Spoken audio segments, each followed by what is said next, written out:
Assalamualaikum warahmatullahi wabarakatuh. Innal hamdalillah nahmaduhu wa nasta'inuhu wa nastaghfiruh wa na'udzu billahi min syururi anfusina min sayyiati a'malina. May yahdihillahu fala mudilla lahu may yudlilhu fala hadiyalah. Asyhadu an la ilaha illallah wahdahu la syarika lahu amma ba'd. Kaum muslimin wal muslimat rahimakumullah, puji syukur kita aturkan kehadirat Allah Subhanahu wa taala biqaulina alhamdulillah. Amin. Kedua kalinya salawat dan salam mudah-mudahan tak terlimpah tercurah pada Rasulullah Muhammad sallallahu alaihi wasallam. Kaum muslimin dan muslimat rahimakumullah. Pada kesempatan yang sangat mulia ini saya ingin mengajak kepada kita semuanya, termasuk kepada diri saya sendiri, untuk merenungkan beberapa hal yang terkait dengan ibadah kita, terutama apa yang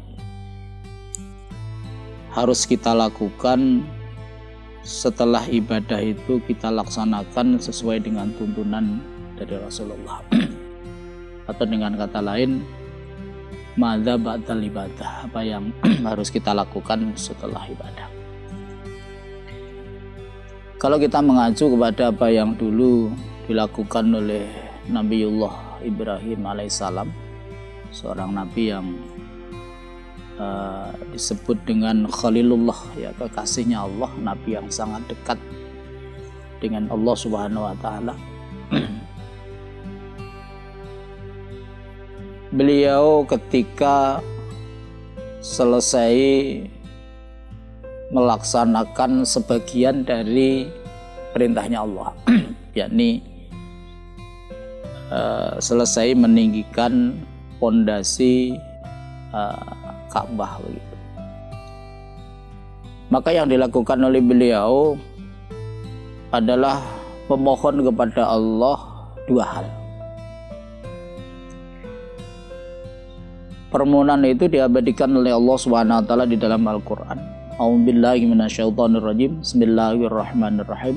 Rabbana taqabbal minna innaka antas samiul alim wa tub 'alaina innaka antat tawwabur rahim. Ini doa yang disampaikan oleh Nabi Ibrahim ke hadapan Allah Subhanahu wa taala setelah Nabi Ibrahim ini menyelesaikan salah satu tugas dari Allah. Tentu apa yang dilakukan ini nanti karena ada satu perintah khusus juga bagi kita, anit tapi millata Ibrahim hanifah, supaya kita ini mengikuti milah Ibrahim. Dan tentunya ketika Allah ini menyampaikan peristiwa ini dalam Al-Quran, bukan sekedar kita hafalkan kisah itu, tetapi ada ibrah, ada pelajaran yang harus kita ambil supaya nanti apa yang kita laksanakan, yakni ibadah kita itu betul-betul nanti akan diterima oleh Allah. Yang pertama, Rabbana taqabbal minna. Rabbana, ya Allah, taqabbal, mudah-mudahan Engkau menerima minna dari amal kami. Jadi Nabi Ibrahim sesosok nabi yang sangat dekat dengan Allah. Bukan berarti saya ingin menyampaikan nabi yang lain tidak dekat, tidak. Tetapi ujian yang diterima Nabi Ibrahim itu sangat luar biasa kalau dibandingkan dengan ujian-ujian yang diberikan Allah kepada selain Ibrahim. Jadi ujiannya luar biasa. Ini menandakan kedekatan Nabi Ibrahim ini dengan Allah. Orang yang sangat dekat dengan Allah saja ketika selesai beribadah itu memohon kepada Allah supaya ibadahnya diterima. Ini yang perlu kita baca di sini itu adalah bahwa kita harus berhati-hati terhadap amal kita ini, karena amal kita ini kan bagaimanapun juga ada dua kemungkinan. Kemungkinan pertama diterima oleh Allah, kemungkinan kedua ini tidak diterima oleh Allah. Dan pelajaran yang bisa kita ambil dari sini adalah bahwa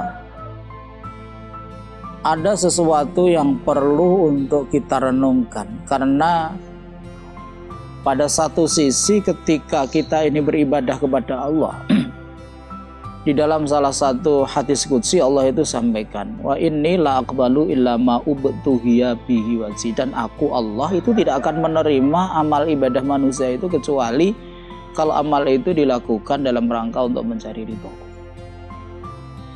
Jadi Allah sampaikan dengan tegas, amal yang diterima oleh Allah ini adalah amal yang memang dilakukan dalam rangka mencari ridhonya Allah. Sementara kita ini beramal, kadang-kadang motivasinya, kadang-kadang niatan kita ini beragam. Niatan kita itu banyak. Yang karena Allah memang ada, tetapi juga ada sesuatu yang bukan karena Allah.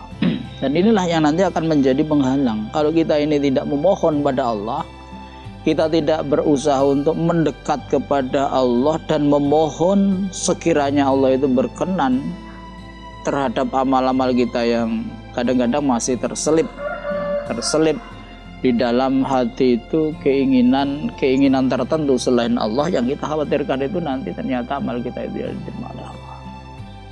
Maka monggo seluruh ibadah kita, termasuk yang saat ini Bapak dan Ibu yang baru saja kundur dari menjalankan ibadah haji. Bahkan ini masih ada beberapa jamaah haji Indonesia ini yang belum kundur, dan informasinya itu ada yang awal Agustus nanti. Kita harus lebih mendekat kepada Allah, memohon supaya amal kita ini diterima.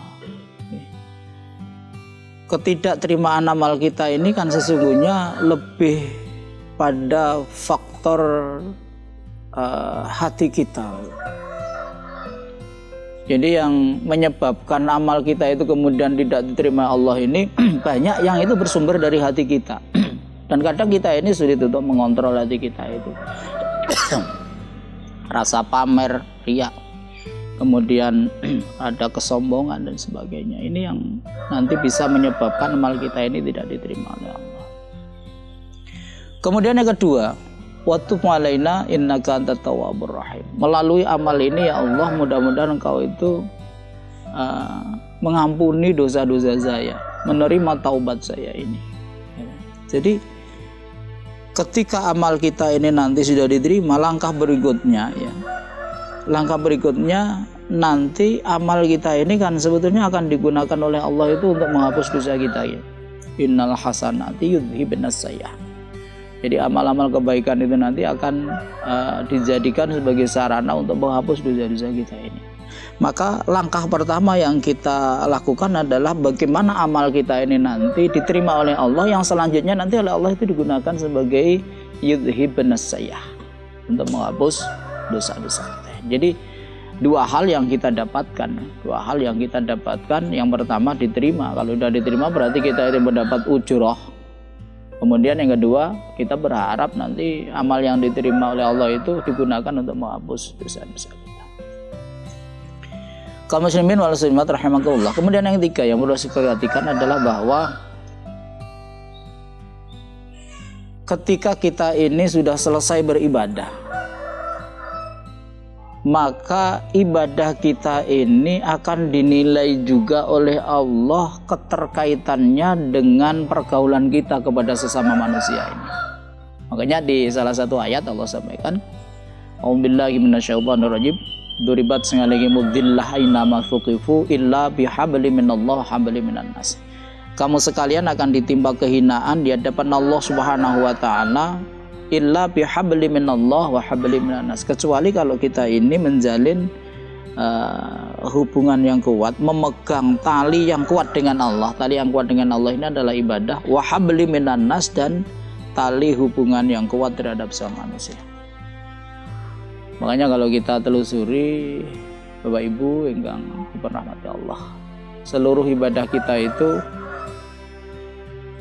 ada keterkaitan dengan perilaku kita terhadap orang lain, baik itu puasa kita, sholat kita, kemudian zakat kita, haji kita. Ini oleh Al-Quran dan As-Sunnah selalu dikaitkan dengan perilaku kita ini dengan orang lain.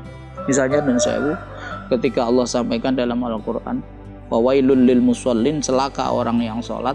Ini ternyata orang-orang yang tekun beribadah, yang sholat, tetapi tidak peduli dengan yatim piatu, dengan fakir miskin, dengan apa-apa yang dibutuhkan oleh orang lain. Ini menunjukkan bahwa sholat kita ini nanti meskipun kita lakukan dengan khusyuk, meskipun kita lakukan dengan ikhlas hanya karena Allah, tetapi ketika setelah sholat kita ini tidak menjalin hablum minan nas yang baik, maka sholat kita ini tidak akan dipandang baik oleh Allah. Begitu pula dengan puasa kita. Jadi puasa kita ini kan Allah mengajarkan pada kita, dan Rasulullah juga mengajarkan sesuatu pada kita. Ketika akhir puasa kita ini ada kewajiban untuk menjalankan zakatul fitrah. Kemudian di sisi lain Rasulullah juga menyampaikan, barang siapa yang berpuasa kemudian memberi buka kepada orang yang berpuasa, maka dia akan mendapat pahala sebanyak orang yang diberi buka. Man aftara shaiman falahu ajru fa'ili.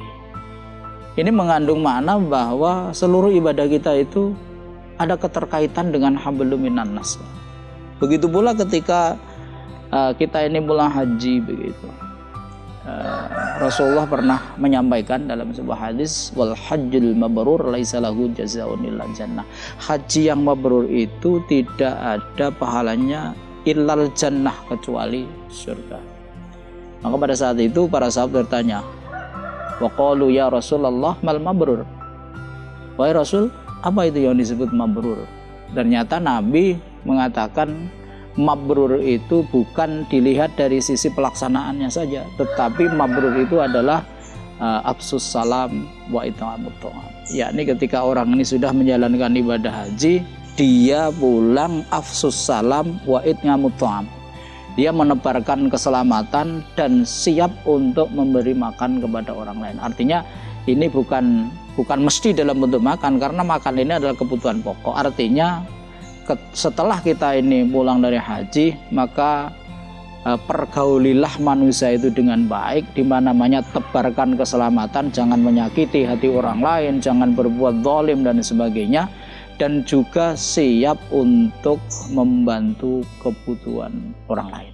Jadi it'amut ta'am ini adalah sebuah simbol di mana kita ini menjadi orang yang peduli kepada orang lain, tetapi jangan hanya kita artikan memberi makan, mungkin juga membantu pendidikan, mungkin juga kita ini membantu bila mana ada orang yang membutuhkan, misalnya ada orang sakit dan sebagainya.